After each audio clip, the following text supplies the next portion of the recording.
सिंधुदुर्गातील सावंतवाडी तालुक्यामधील असनी या गावामध्ये शिमग्याची खूप वर्षाची परंपरा आहे। 8 दिवस शिमगोत्सव साजरा करून 9व्या दिवशी होळीला नारळ अर्पण करून उत्सवाची सांगता केली जाते। या गावचे वैशिष्ट्य असे की गावामध्ये संपूर्णपणे दारूबंदी आहे। इथे 9व्या दिवशी गोसाव्याच्या हातून दिल्या जाणाऱ्या तीर्थाला विशेष महत्त्व आहे। या तीर्थाने रोगव्याधी दूर होते अशी इथल्या भाविकांची श्रद्धा आहे। या श्रद्धेमुळे हजारो भाविक या दिवशी माऊली मंदिरामध्ये दर्शनासाठी येत असतात। 8व्या दिवशी रात्री आगीचे विविध खेळ खेळले जातात। दुसऱ्या दिवशी संध्याकाळी होळीला नारळ अर्पण करून शिमगोत्सवाची सांगता होते।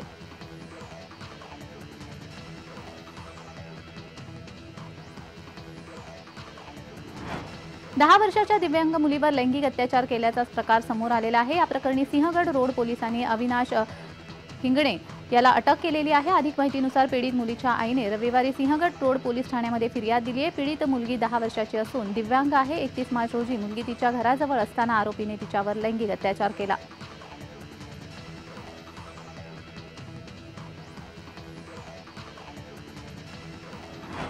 घरपट्टीची वसुली वाढली असली तरी गेल्या आर्थिक वर्षामध्ये पाणीपट्टीची वसुली ढेपाळली आहे। त्यामुळे पाणीपुरवठा विभागाने 96 कोटींच्या थकीत पाणीपट्टी वसुलीसाठी बड्या थकबाकीदारांकडे मोर्चा वळवलाय। पाणीपुरवठा विभागाच्या वतीने थकबाकीदारांविरोधात गेल्या महिन्याभरापासून राबवण्यात येत असलेल्या संयुक्त मोहिमेमध्ये आतापर्यंत 641 थकबाकीदारांच्या न जोडण्या खंडित करण्यात आल्यात।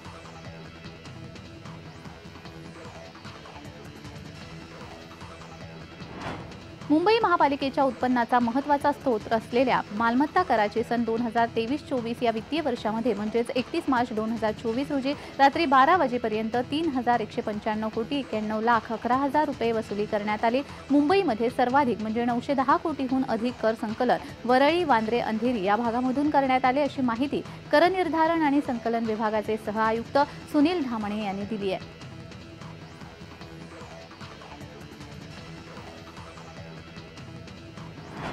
सिंधुदुर्ग जिल्ह्यातील सावंतवाडी तालुक्यामधील कुणकेरी गावच्या प्रसिद्ध हुडोत्सव भक्तिभावाने संपन्न झाला। होळीनिमित्त होणाऱ्या हुडोत्सवाला भाविकांनी प्रचंड गर्दी केली होती। महाराष्ट्रामध्ये पंढरपूर आणि कुणकेरी या दोनच ठिकाणी होणाऱ्या हुडोत्सवामध्ये अनेक लोककला आणि लोकनृत्य सादर केली जातात। हुड्यावर चढणाऱ्या संचरित अवसरांचा थरार अनुभवण्यासाठी महाराष्ट्रासह गोवा, कर्नाटक भागामधील हजारो भाविक यावेळी उपस्थित होते। यावेळी पारंपरिक घोडेमोडणीचा खेळ आणि लुटुपुटूची लढाई देखील सादर करण्यात आली। 110 फुटी हुड्यांच्या वरील टोकाला पोहोचलेल्या संचारी अवसरांवर दगड मारण्याच्या पारंपरिक कार्यक्रमाने हुडोत्सवाची सांगता झाली। कुणकेरी गावच्या या महाउत्सवामुळे गावामध्ये मोठे उत्साहाचं वातावरण होतं। हुडोत्सवाचे पोलीस प्रशासनासह स्थानिक देवस्थान कमिटी, ग्रामपंचायत आणि कुणकेरी ग्रामस्थांनी उत्कृष्ट नियोजन केलं होतं।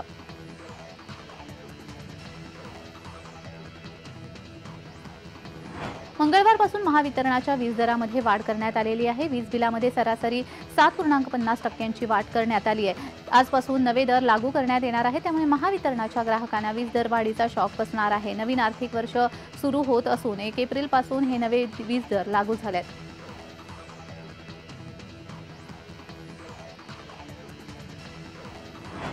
मराठवाड्यामध्ये दुष्काळाची दाहकता दिसायला सुरुवात झाली आहे। यामुळे छत्रपती संभाजीनगरमध्ये दुष्काळाची दाहकता पाण्यावरून हाणामारी असं चित्र दिसून येत आहे। छत्रपती संभाजीनगरच्या वाळूज भागातील पाणी भरण्यावरून लोकांमध्ये मारहाण झाली। बोअरवेलचं पाणी भरण्यावरून भास्कर आरगडे आणि त्याच्या इतर सहकाऱ्यांनी ताराचंद ठोसे आणि त्यांच्या पत्नीला मारहाण केल्याची घटना घडली। सदर घटना सीसीटीव्हीमध्ये कैद झाली असून MIDC वाळूज पोलीस ठाण्यामध्ये अदखलपात्र गुन्ह्याची नोंद करण्यात आली आहे।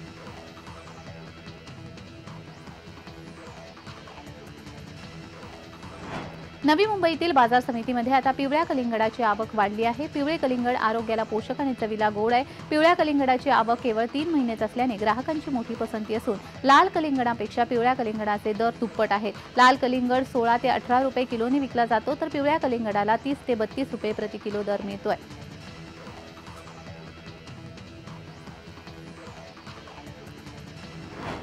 गोंदिया जिल्ह्यातील बनगाव प्रादेशिक पाणीपुरवठा योजनेमधून आमगाव आणि सालेकसा या 2 तालुक्यामधील 48 गावांना पाणीपुरवठा केला जातो। या योजनेचा 1 कोटी रुपयाच्या वर वीज बिलाचा भरणा न केल्यामुळे विद्युत पुरवठा खंडित करण्यात आला। यामुळे या 48 गावांचा पाणीपुरवठा बुधवारपासून ठप्प करण्यात आलेला आहे। परिणामी भर उन्हाळ्यामध्ये पाणी टंचाई असताना दूषित पाणी पिण्याची वेळ या 48 गावातील नागरिकांवर आली आहे।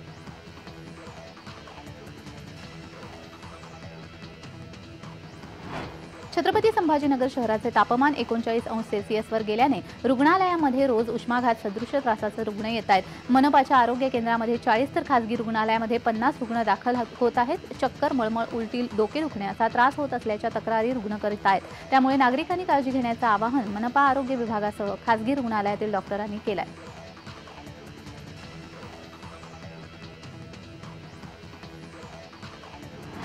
छत्रपती संभाजीनगर जिल्ह्यातील पैठण तालुक्यामधील बिडकीन येथील एका खासगी कंपनीमध्ये काम करणाऱ्या एका 30 वर्षीय तरुणाचा उष्माघाताने मृत्यू झालाय। गणेश राधेश्याम कुलकर्णी असे मृताचे नाव आहे। गणेश हा जैनपूर मार्गाने बिडकीनकडे येत असताना अचानक चक्कर येऊन तो कोसळला आणि त्याच्या तोंडातून फेस येत होता। त्यावेळी त्याला तातडीने बिडकीन ग्रामीण रुग्णालयामध्ये दाखल केले असता वैद्यकीय अधिकारी डॉक्टर म्हात्रे यांनी तपासून त्याला मृत घोषित केले। गणेशचा मृत्यू हा उष्माघाताने झाल्याचे नातेवाईकांनी सांगितले।